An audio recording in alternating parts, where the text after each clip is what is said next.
Donc, bonsoir à tous à notre dernière séance pour témoigner de sa rencontre avec Jésus et de la grâce de la miséricorde qu'il a reçue.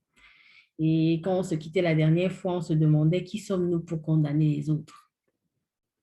On avait laissé Paul au milieu des Juifs. Donc, ce soir, nous découvrons de quoi les Juifs l'accusaient en réalité. Donc, ce soir, on va lire Actes chapitre 23. Mais avant de le faire, j'invite quelqu'un de prier pour nous comme d'habitude pour bénir nos 30 minutes de lecture. Est-ce qu'il y a quelqu'un qui veut prier pour nous? Au cas contraire, Seigneur, tous réunis ce soir, donne-nous d'écouter ta parole et d'en comprendre le message principal. Laisse nos cœurs t'écouter, que l'Esprit Saint nous guide pendant ces 30 minutes de lecture. En ton Fils Jésus-Christ unique, nous avons ainsi prié et nous disons Amen. Amen.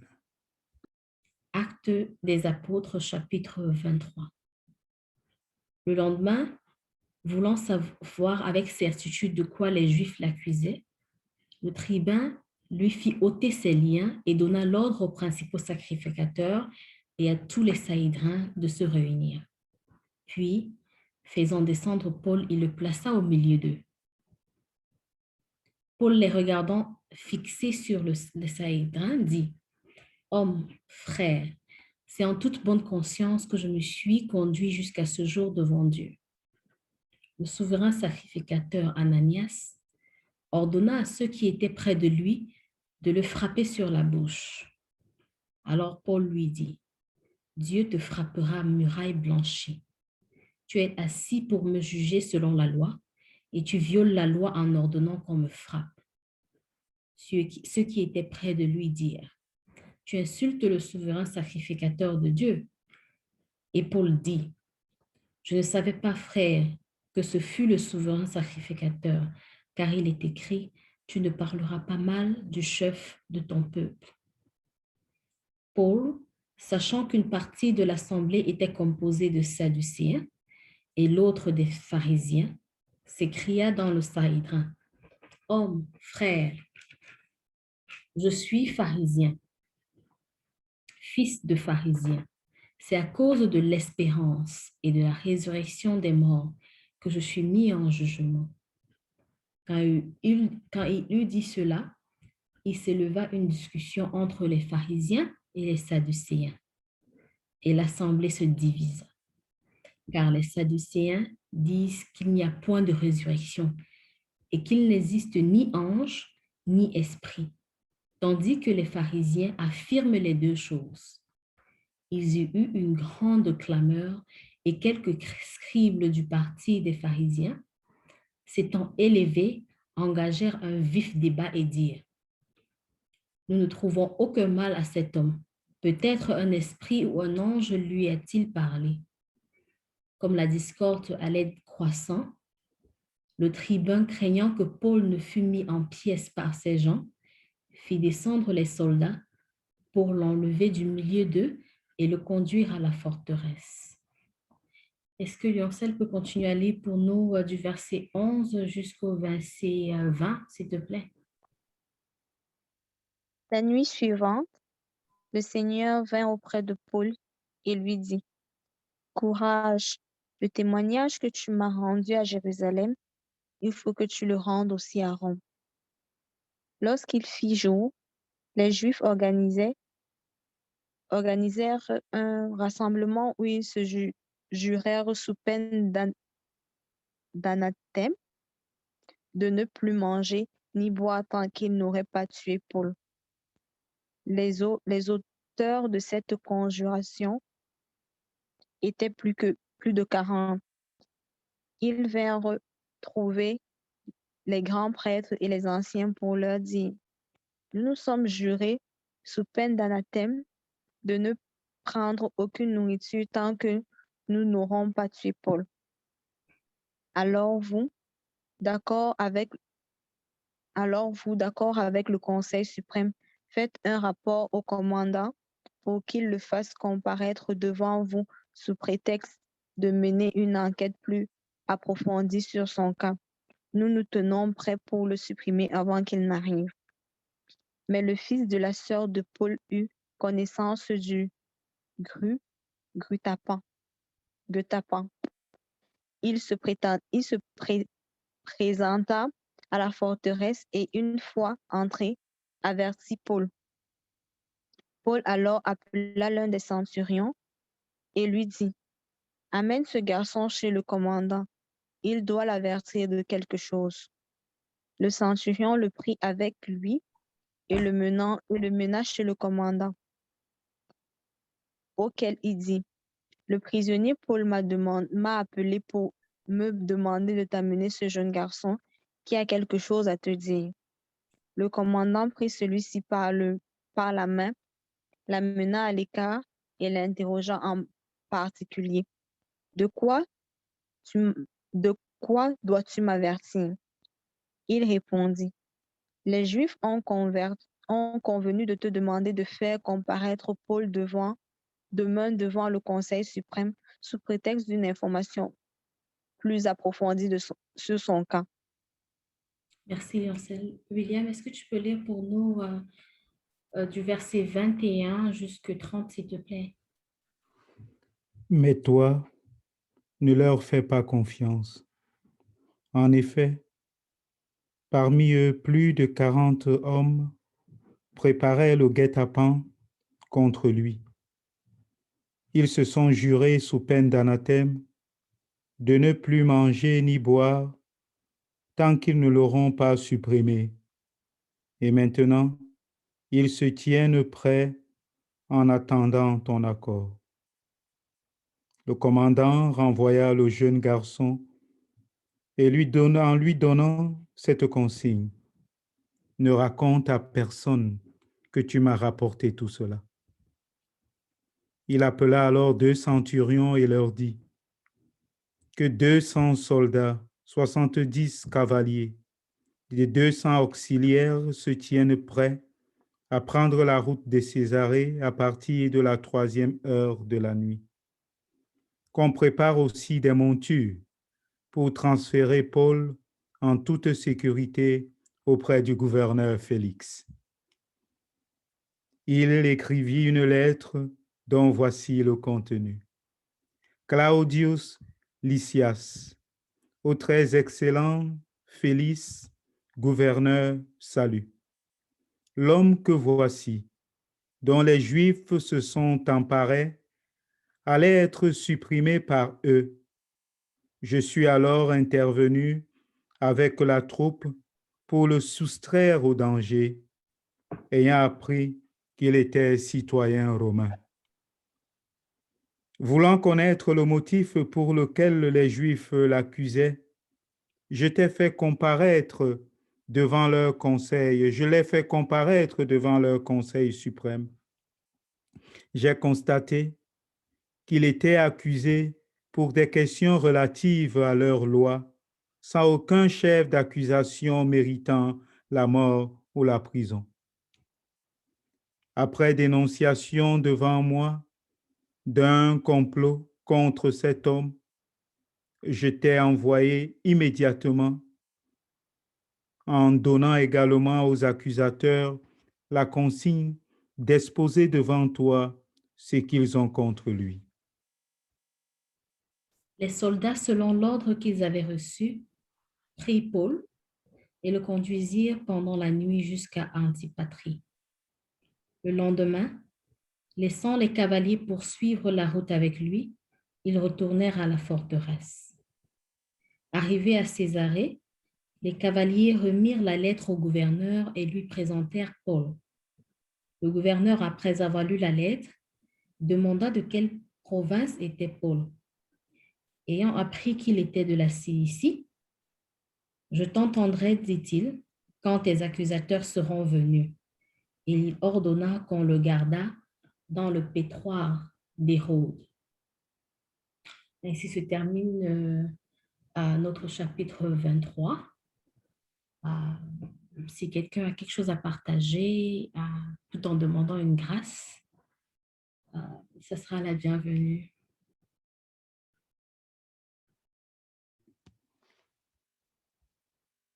Je voudrais partager, en fait, ce qui me touche, c'est toute l'histoire de Paul. Et ce qui me touche davantage, c'est de voir la manigance des hommes. Comment des hommes peuvent être dans le noir, décider de la mort de quelqu'un. Et cela me touche parce qu'il y a beaucoup d'hommes et de personnes qui sont tuées tout simplement à cause de la méchanceté humaine. Beaucoup de personnes qui sont dans les prisons injustement à cause de la méchanceté humaine. Je voudrais prier spécialement pour toutes ces personnes détenues et prier pour toutes ces personnes qui ont un cœur noir. Demander au Seigneur de nous donner à eux aussi la grâce de la clarté et à ceux qui sont en prison, la grâce de la liberté. Le Seigneur écoute nos prières. Tout comme toi, William, j'étais sans voix lorsque je lisais le verset 12 parce que ils sont arrivés au point où ils se sont privés de manger et de boire pour le seul crime qui est l'espérance et la résurrection des morts que Paul avait. Paul avait sa foi. Et à cause de sa foi, il fallait le tuer. Pour dire vrai, aujourd'hui, je me vois très mal de me priver de manger à cause des croyances de quelqu'un d'autre. Donc, la grâce que je veux demander ce soir, c'est que le Seigneur nous donne la ténacité des Juifs. Parce que je trouve qu'ils étaient tenaces à ne pas, à jeûner en quelque sorte pour voir quelqu'un d'autre mourir.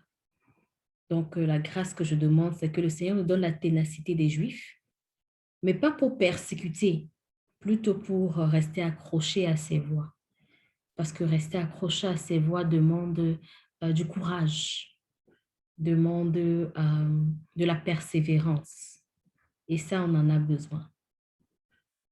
Dans la même lancée, je vais demander la grâce que le Seigneur nous donne le contrôle pour ne pas juger la croyance des autres. Et nous rappeler que ces voix sont volontaires, que nous sommes là juste pour proposer la parole en quelque sorte, sans obliger qui que ce soit,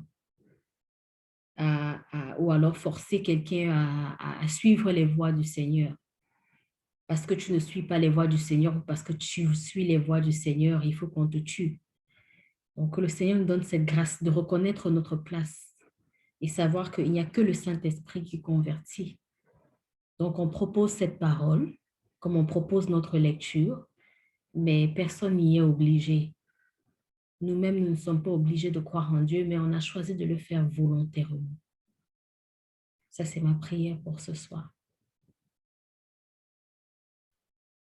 Il y a quelqu'un d'autre qui voulait partager?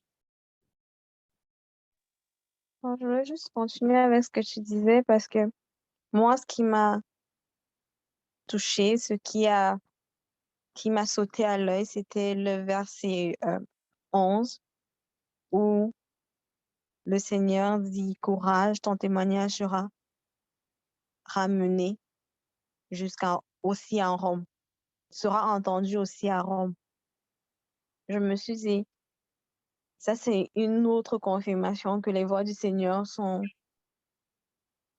impénétrables, comme on dit souvent. Comme tu as dit tout à l'heure, on propose la parole du Seigneur et on ne force à personne. Et en lisant le chapitre 11, le verset 11, pardon, je me dis, il a proposé sa parole. À cette époque-là, c'était comme on disait il y a quelques semaines, c'était pas vraiment facile pour tout le monde. Il n'avait pas autant de moyens que nous on a maintenant. Il n'y avait pas d'Internet, il n'y avait pas de... Même jusque-là, le bouche à oreille dans tout le monde entier, ça se faisait pas aussi facilement que ça. Donc, il a trouvé le moyen de partager sa parole, de proposer sa parole à tout le monde partout où il se trouvait, même en Rome. Je me suis dit, waouh, il a fait ça en utilisant Paul, un Romain, sachant qu'à cette époque-là, il aurait pu utiliser un juif, mais s'il utilisait un juif, s'il utilisait quelqu'un quelqu'un dit à cette époque-là de son peuple, les Romains n'allaient pas les écouter parce que pour les Romains, ils étaient comme le bas peuple, on n'allait pas les écouter. Il a décidé de toucher un Romain. Donc franchement, c'est ça qui m'a le plus touchée. Si j'ai une grâce à demander, c'est vraiment que le Seigneur me donne la capacité qu'il m'utilise comme il a utilisé Paul, en fait.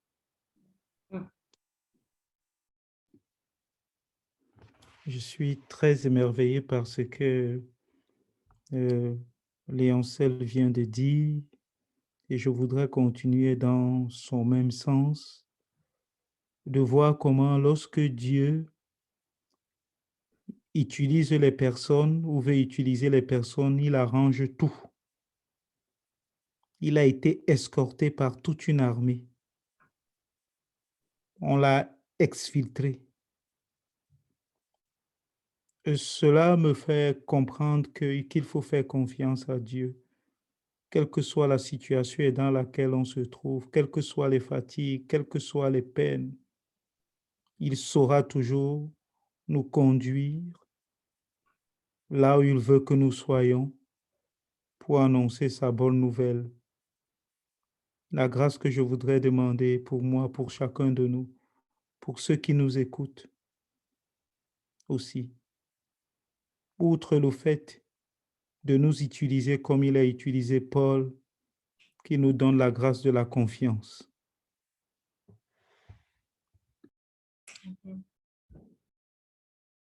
Le verset 11 était vraiment touchant. Ça m'a également touchée, mais dans un sens légèrement différent. Le Seigneur apparaît ici à Paul en lui disant « Prends courage, car de même que tu as rendu témoignage de moi à Jérusalem, il faut aussi que tu rendes témoignage dans Rome. Comme quoi, arme-toi de courage, même si la vie t'a l'air pénible, je n'ai pas encore fini avec toi, je te soutiendrai. » La grâce que je demande pour nous, c'est que le Seigneur nous encourage dans tous les challenges que nous allons rencontrer à cause de son nom. Que nous soyons vraiment dignes d'être appelés enfants de Dieu. Le chemin n'est pas facile, ça ne sera pas facile, mais il va faire exactement comme il a fait comme Paul. En tout cas, on le prie. Il va nous soutenir et sera là. Et il va préparer nos chemins. Il va mettre les gens qui seront là pour nous soutenir, qui seront là pour nous encourager.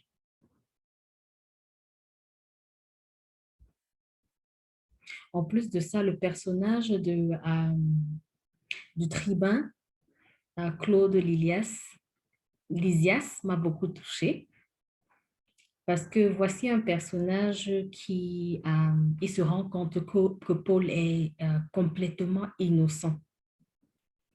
Il a dit au verset 29, « J'ai trouvé qu'il était accusé au sujet des questions relatives à leur loi, mais qu'il n'avait commis aucun crime qui mérite la mort ou la prison. » Et il a été honnête. Il a été honnête de dire, « Cet homme n'a rien fait. En réalité, moi, je le relâche parce qu'il n'a rien fait. » Sommes-nous justes dans nos jugements de tous les jours? Sommes-nous honnêtes? Cherchons-nous dans nos cœurs avant de juger les gens? William a parlé ce soir des prisonniers qui sont en prison innocemment. Alors la grâce que je demande, c'est que le Seigneur touche nos cœurs à être vrais dans nos jugements. On n'est même pas digne de juger, mais s'il le faut, parce qu'il y a des règles de la communauté, par exemple, que nous soyons justes, que nous soyons vrais.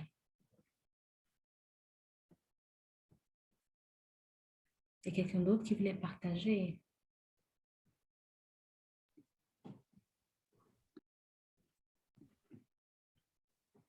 Je voudrais continuer dans ton même sens, Roussel, et penser à tous les juges, aux juges et aux avocats, aux hommes qui décident d'une façon ou d'une autre sur d'autres.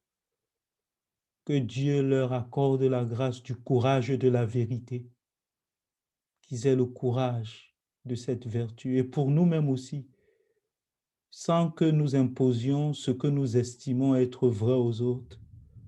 Que Dieu nous donne le courage de pouvoir témoigner de lui, de la vérité, partout où nous sommes, et de pouvoir éviter que d'autres meurent.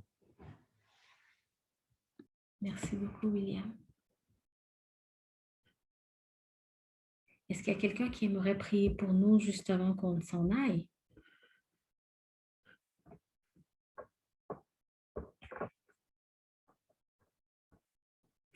Donc, Seigneur, merci. Merci énormément parce que il nous a fallu de s'armer de courage ce soir pour se retrouver devant toi, à lire ta parole, à écouter de toi, à goûter de toi. Père, merci beaucoup d'avoir conduit ces 30 minutes de lecture. Que ton Esprit Saint nous suive partout et dans tout ce qu'on fait, qui nous encourage comme il a su encourager Paul.